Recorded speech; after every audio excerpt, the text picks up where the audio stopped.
Welcome back to Steeped in Cinema, the podcast where we pair thought-provoking cinema with equally thought-provoking tea. I am your host, Brett Voina, and I'm joined once again by my lovely wife, Megan. Say hello, Megan. Hello. And guys, I know it's been a minute since we've put an episode up. Sorry, we've just got a little bit busy around here with things.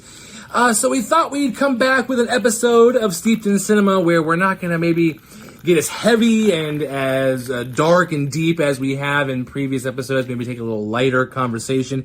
Enjoy our tea. And in this episode, we're going to be snacking on some snacks from Costco. It's called the Spring Collection. What's that? Gilly. It's a little tea set here. It comes with raspberry ring cookies, oat crisp cookies, and crispy oat cookies with dark chocolate. So it's like a little trio of delight. What'd you say? I would. They're just simply adorable. Can't wait to try them. We're going to be today talking about a movie that really caught our attention when we watched it originally. It is the 2024 Irish horror film Oddity, written and directed by Damian McCarthy. And I'm telling you guys, and Megan and I both said the same thing, and she also agrees, that it's not often that a horror film really, in modern times really is just like, hello to us. But this one, man, it creeped me out. And we'll get into it here in the episode. But we're going to be pairing this discussion today, this film that builds flavor the longer that you sit with it, with this tea once again provided to us from the Ohio Tea Company. We're going to be sipping on the Mi Lan Dan Cong from Ohio Tea Company. It's a mouthful of a tea, and just to have a little sip, and it's very interesting. Wow. Mm-hmm. Lots of flavors happening there with this tea, guys. From the description of Ohio Tea Company, this is a honey orchid Dan Cong from the Fenon Farm in, what is that, Chowan? How do you say that? Probably should have looked that up. Farm in the Guangdong province of China, harvested in mid-April of 2018 at an elevation of 700 meters. So guys, this is not only just a tea, but this is an experience. They have the elevation on here. We have the date that it was harvested from the province and everything. So this is one that you're going to want to pick up. Stop by Ohio Tea Company, and get the Mi Lan Dan Cong tea. Big thanks to Ohio Tea Company, by the way, for keeping our cups full here at Steeped in Cinema. Check them out at 5154 Fulton Drive in Canton, Ohio, to check out their store locally, or visit them online at www.ohiotco.com. All right, friends, you're going to want to steep your tea or your coffee, settle in, and let's jump into some horror movie fun.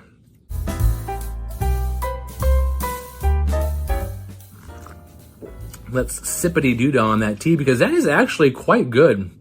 It's really good, yeah. It has like mild. It's very mild. It has like a, I want to say like an almost an earthy start, but then finishes sweet with that honey. Fruity. Mm-hmm. Yes, fruity. That's what it is. You're fruity. How rude. I want to try one of these little cookies too, by the way. This is, what is it? Have you had one? I just tried the raspberry and it was delightful. You tried the raspberry? Okay, I'm going to try the raspberry and see what this cookie's like. I also recommend dipping it in the tea. It's really good. Oh, it is good. Oh, these cookies are delightful, you guys, and you can grab these at Costco. That raspberry hits like after. Mm-hmm. Wow, that's delicious. Mm-hmm. Okay. Anyway, man, have a little palate cleanse with the tea. I don't know, maybe I'm just really thirsty, but the tea's delicious. That's good. Yeah, that's really good. Oddity, friends, listeners, ghoulies, Megan. She's got her mouth full of cookies right now, so I'm not going to get any backup.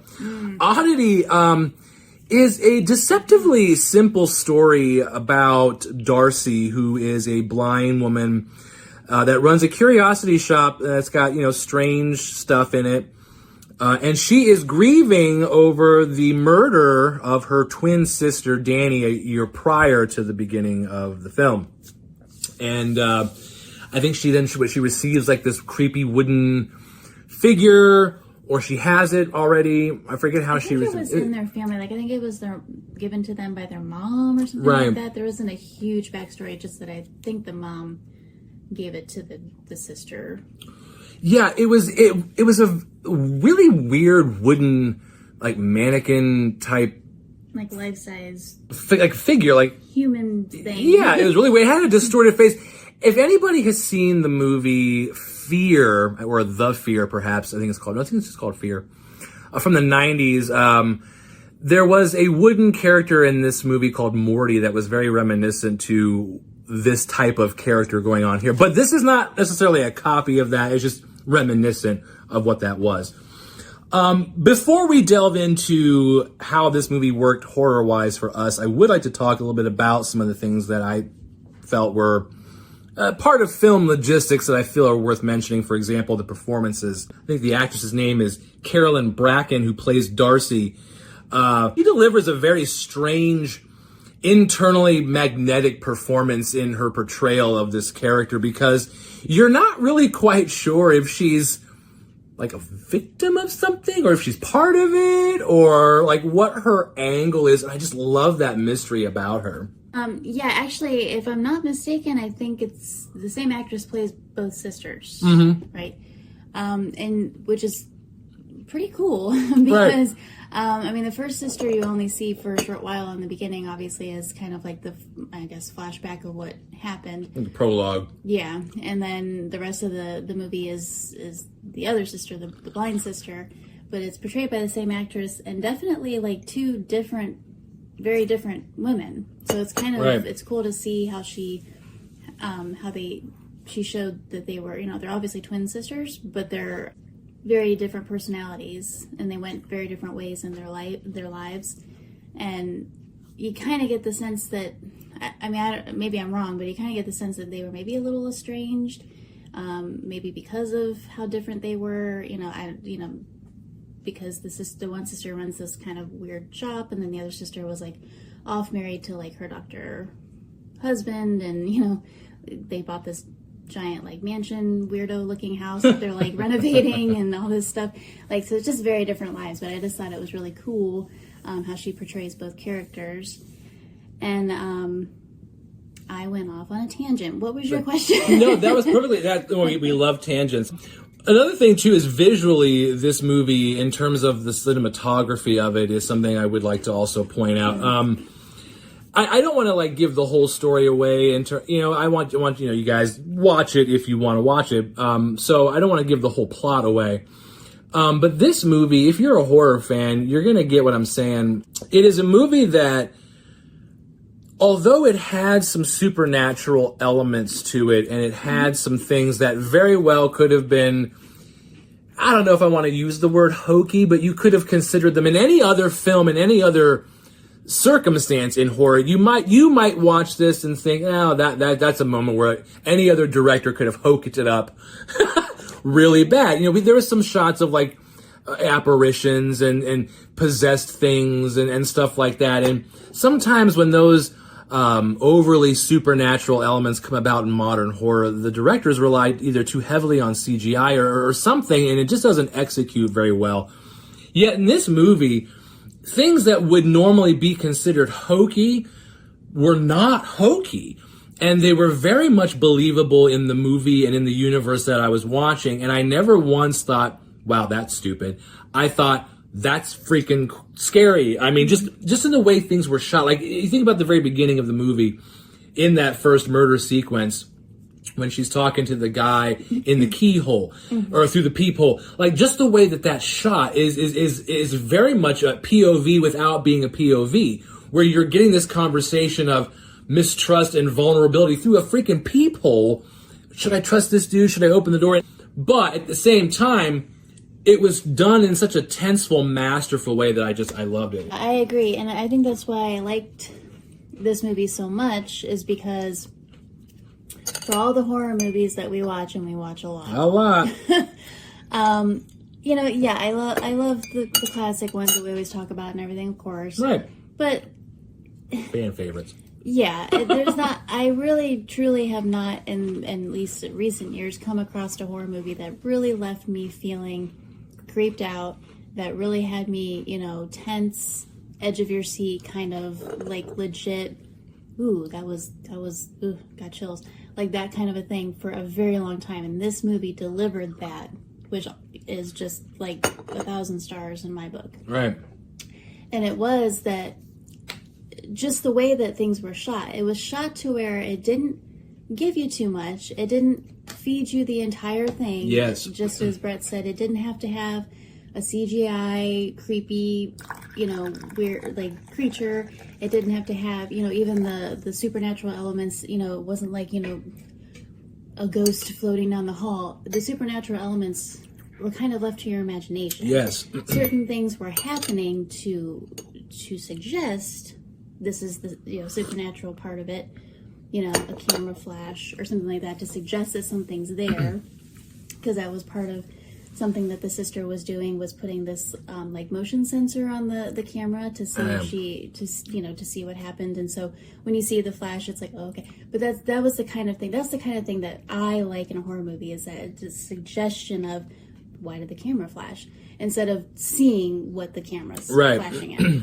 And yes. So it was just like, and it was just various moments like that where even with the weird wooden guy object, you never actually totally saw him doing anything. Yes, I was just But then when you did see him, sitting at the table in the background, suddenly he was in a different position or something. Right. And so it was never like very like, did he no, maybe that was just in my brain. Like it was all like, is it my imagination? And that's the kind of horror that I like, is that you start to form your own story. You start to form your own, I don't know, is that really happening, or was it just, and it was really, really well done. Yeah, I want to snowball on that, and then that's actually going to lead us into our next segment,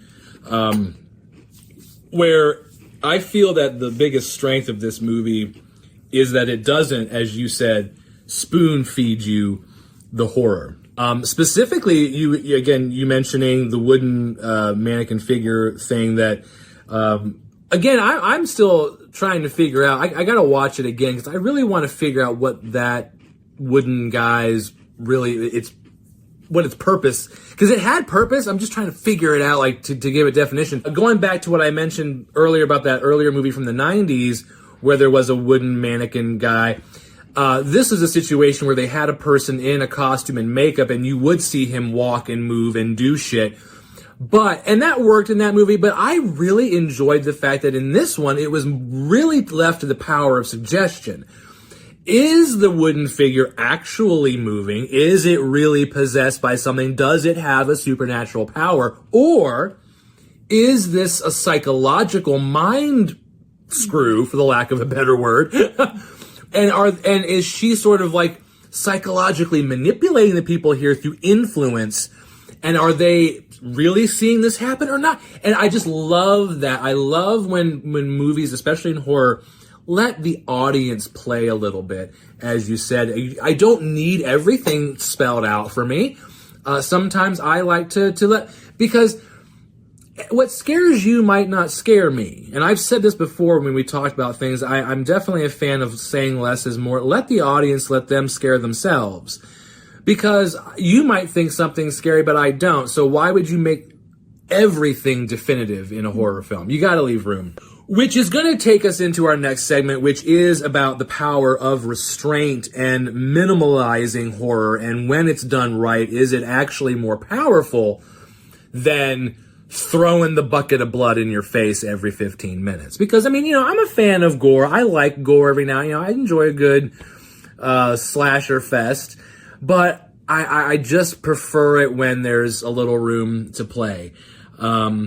So think about it. So think, in your opinion, then, how did that affect you watching Oddity, knowing that it was allowing you to kind of fill in some of the Mad Lib blanks of this narrative? Yeah, no, as I said before, my kind of horror is more of the psychological horror, and more of the power of suggestion as to what might be going on here. And and the question of, is it actually happening, or is it all in the characters' minds, that kind of thing. And so, and it kind of... representation. Right. Representation of whatever, is scary to them, or whatever is, plaguing them, so to speak, or so it's just, that's the kind of thing I like, because it keeps it open to so much interpretation. And it's not that the whole movie was like that. I mean, there were just legit elements of being scared. And that was the other thing that I liked about it, is that there were definitely legit moments. I mean, there was a literal moment. I'm not going to say what it was, because I don't want to spoil anything. Right. But there was a literal moment, and I haven't had this in years, that I audibly and loudly gasped when this thing happened. And I have not reacted like that to a horror movie, and I can't even recall the last time that I did.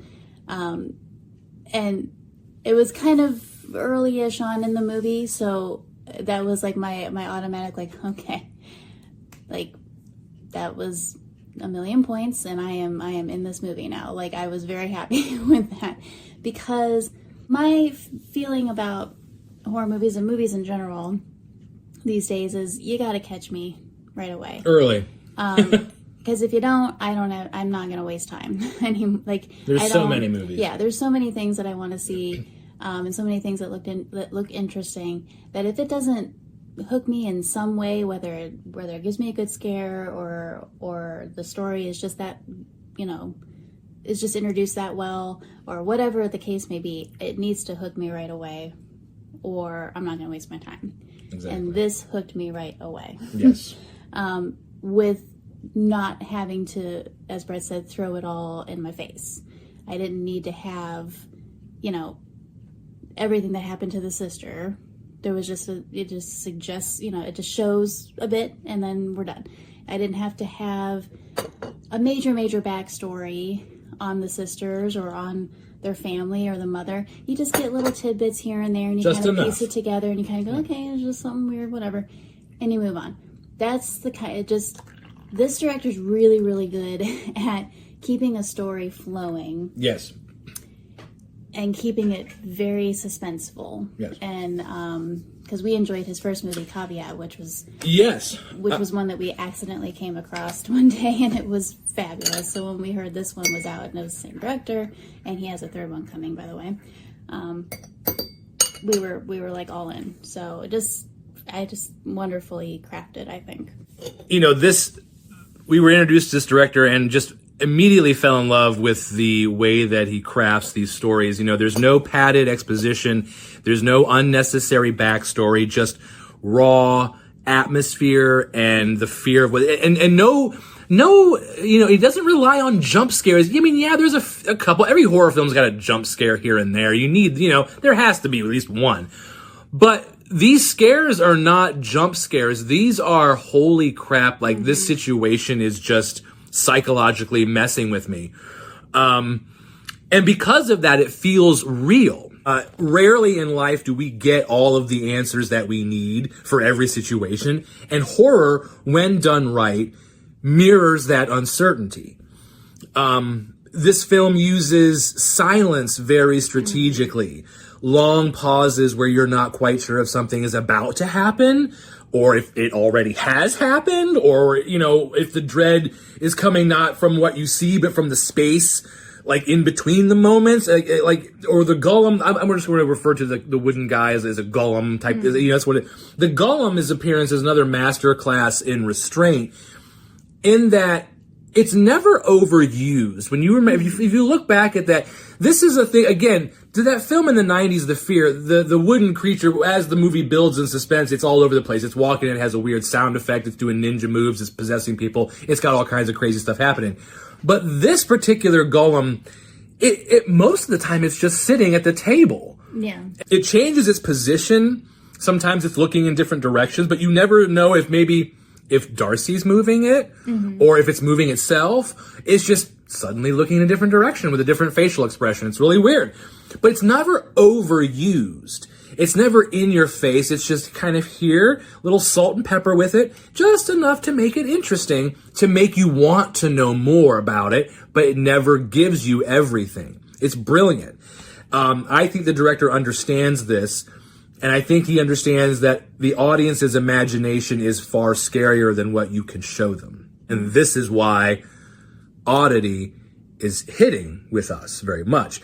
Very much like the Mi Lan Dan Cong tea is kind of hitting me very unexpectedly. I am like downing this tea. This is like my third cup of the tea. I drank mine super fast. Also, the cookies are delightful. The cookies are very delightful. This tea, I think, is the perfect example of how the film kind of creeps into your life and sort of becomes an obsession. Like, you just have this little... there's nothing special, just a regular little tea, and then you kind of get a little hint of this, a little subtle taste of this, some honey, a little bit of fruit, and now I'm drinking the whole dang pot. Like, that's exactly how this movie was. Like, you're just kind of watching a little bit of this, a little bit of a golem, some murder here, jump scare there, and suddenly I am having night terrors because this film was just that unsettling. All right, friends, it is time to take a quick break from the horror talk and have a little bit of fun with some horror trivia. And we'll see how well you know Oddity and the broader world of Irish and minimalist horror is our theme for today. So have a sip of something refreshing and let's have some fun with trivia. All right, question number one. We'll start off with a little movie relevance question. What is the name of the twin sister character who is murdered in the beginning of Oddity?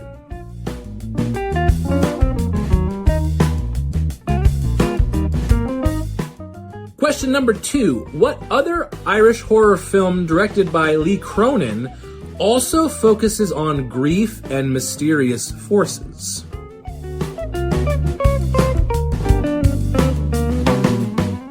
Question number three. In folklore, what is a traditional Irish spirit often associated with omens of death?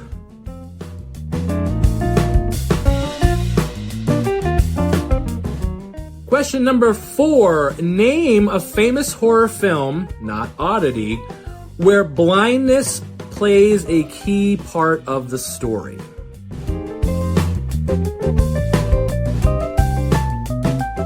And question number five. What decade saw the resurgence of elevated horror, emphasizing atmosphere over gore?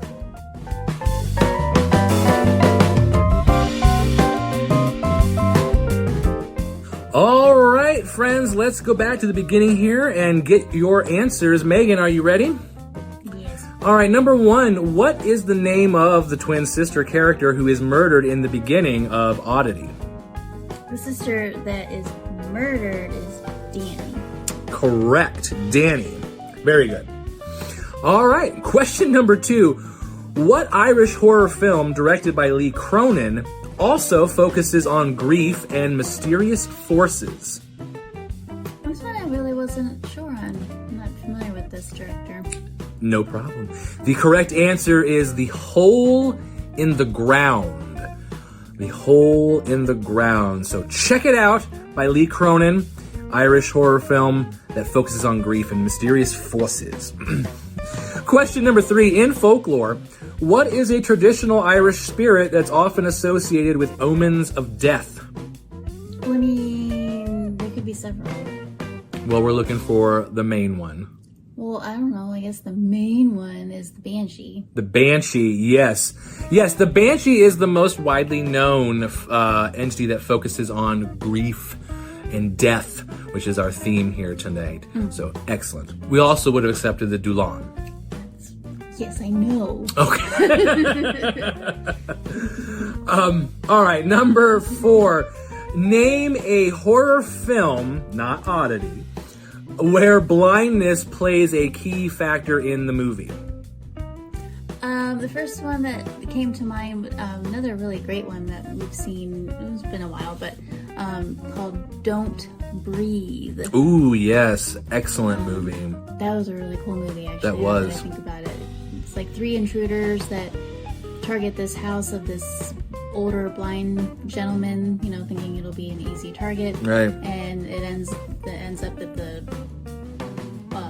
blind guy kind of flips the whole thing on them and kind of starts targeting them and terrorizing them. It was really cool. It was like the instant revenge horror. Yeah. Also, there's Red Dragon, which is part of the Hannibal Lecter series. The woman or the lead female role in that story, I believe, is blind. So she's trying to survive us being hunted by a serial killer while by using her disability as an advantage. So pretty cool little story. All right, and our last question here. What decade saw the resurgence of elevated horror emphasizing atmosphere over gore? I'm not really sure. Yeah, so the resurgence of atmosphere over gore sort of started coming back in the 2010s. Before that, we had the rise of Rob Zombie and that type of horror where it was how much brutality can we show in a single 15-minute period of time. But then 2010s, we started seeing sort of a shift back into atmospheric horror and psychological terror and that type of thing. And I'm way more of a fan of that any day of the week. But I do also enjoy my creature features, I'm not going to lie. So let's move into our final segment here, Friends and Wife, where leading in from our trivia question about how blindness can play a role in the story, I want to talk a little bit about sensory horror a little bit. Because Darcy is blind, Oddity doesn't rely, as we mentioned, so much on the cheap visual jump scares and the grotesqueness of things.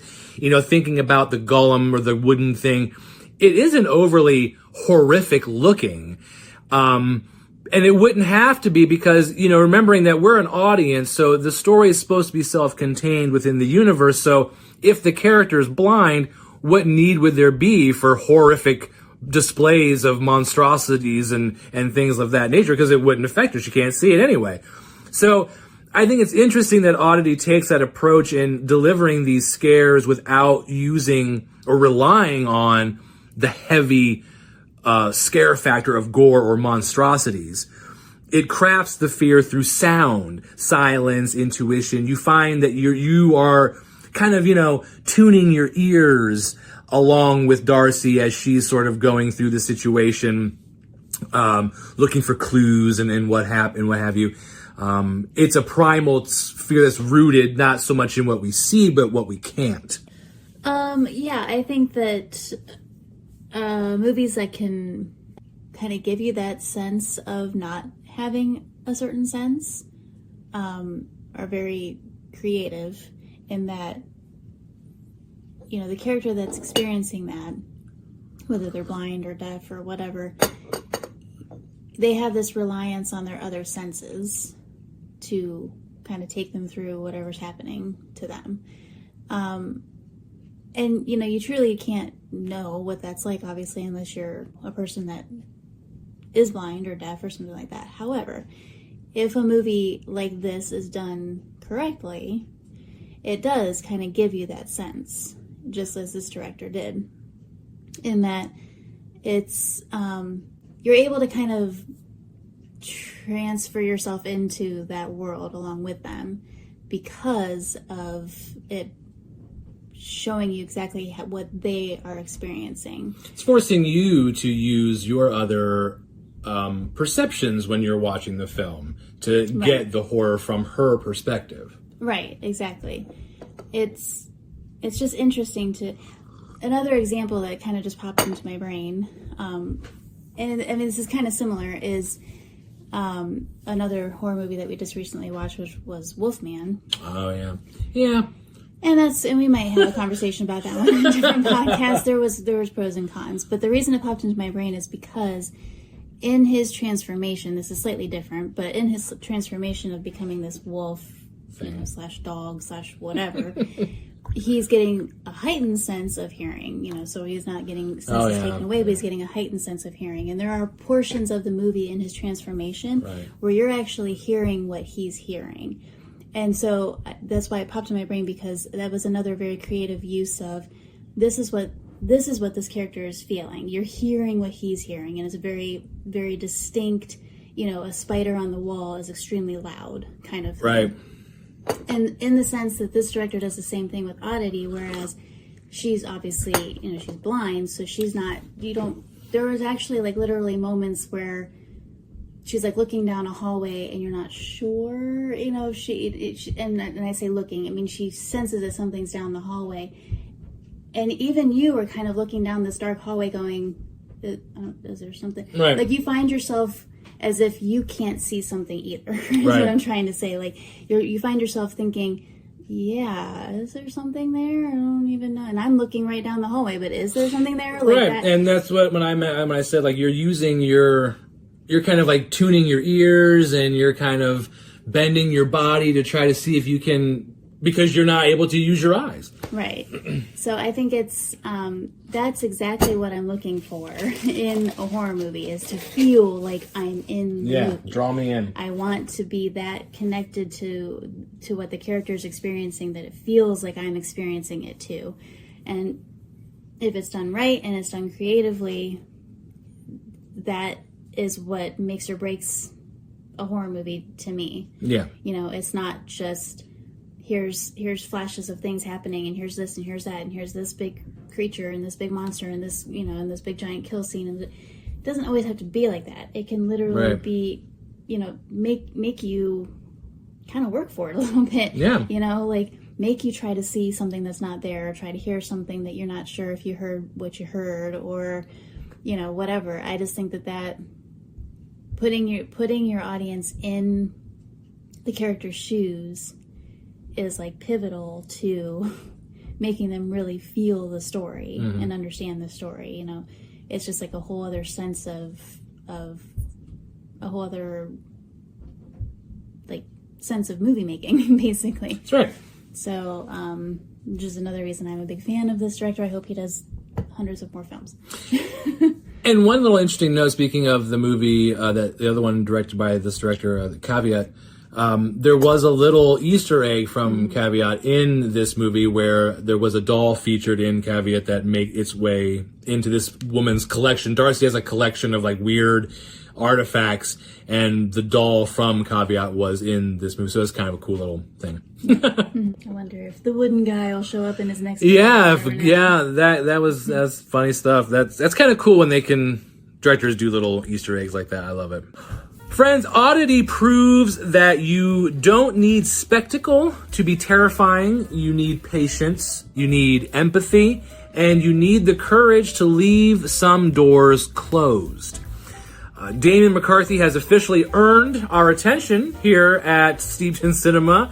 And if he keeps telling stories that respect audiences' imagination like this, he is going to become a defining voice in modern horror. Mark my words. Big thanks to Ohio Tea Company for fueling tonight's eerie journey into oddities.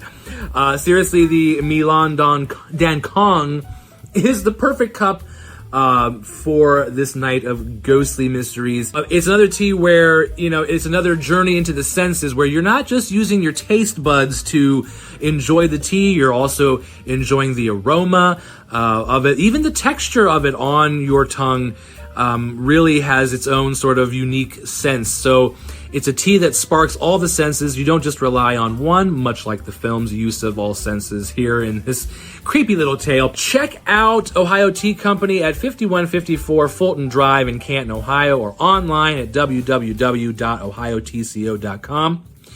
If you enjoyed this episode, be sure to subscribe, leave a review, and follow us on Instagram and Facebook. And while you're there, tell us, what is the scariest movie that you have seen or that didn't spoon feed everything?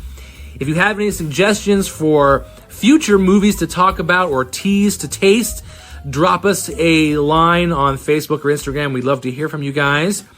Megan, any final words to our listeners tonight?